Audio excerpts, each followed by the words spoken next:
ஒருபோதும் திராவிட முன்னேற்ற கழகத்திற்கு பெண்களுடைய ஆதரவு கிடைக்கப் போவது இல்லை.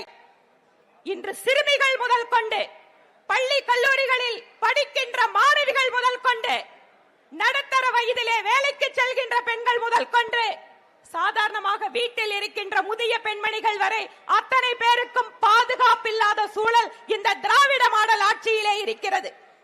பெண்கள் துடித்துக் கொண்டிருக்கிறார்கள். 1000 ரூபாய் கொடுத்தால் பெண்களை ஏமாற்றி விடலாம் என்று ஸ்டாலின் அவர்கள் நினைத்துக் கொண்டிருக்கிறார். முதல்வர் ஸ்டாலின் அவர்களே, 1000 ரூபாய் அல்ல 10,000 ரூபாய் கொடுத்தால் கூட வரக்கூடிய தேர்தலில் உங்களுக்கு பெண்கள் வாக்களிக்க போவதில்லை. பெண்களுடைய அதிகாரத்திற்காக அவர்களுடைய சுயமரியாதையை காப்பாற்ற வேண்டும் என்றால் 26 தேர்தலில் இந்த திமுக அரசு வீட்டுக்கு அனுப்பப்பட வேண்டும்.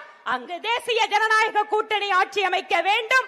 நம்முடைய இந்த பயணம் என்பது தமிழகம் முழுக்க ஒவ்வொரு பகுதிகளிலேயும் எப்படி இந்த அரசாங்கம் தமிழகத்திற்கு எதிராக இருப்பது என்பது மட்டுமல்ல, நம்முடைய தமிழகத்தினுடைய பெருமைகளை குலைத்துக் கொண்டிருக்கிறார்கள். தமிழகத்தை தலை குனிய வைத்துக் கொண்டிருக்கிறார்கள்.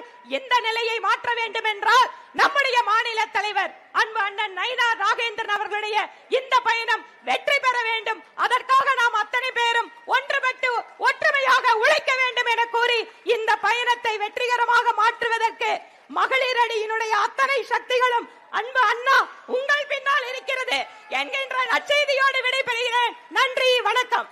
பிளே ஸ்டோர் மற்றும் ஆப் ஸ்டோரில் இருந்து பாலிமர் செயலியை QR கோடு மூலம் பதிவிறக்கம் செய்யுங்கள். செய்திகளை உடனுக்குடன் பெறுங்கள்.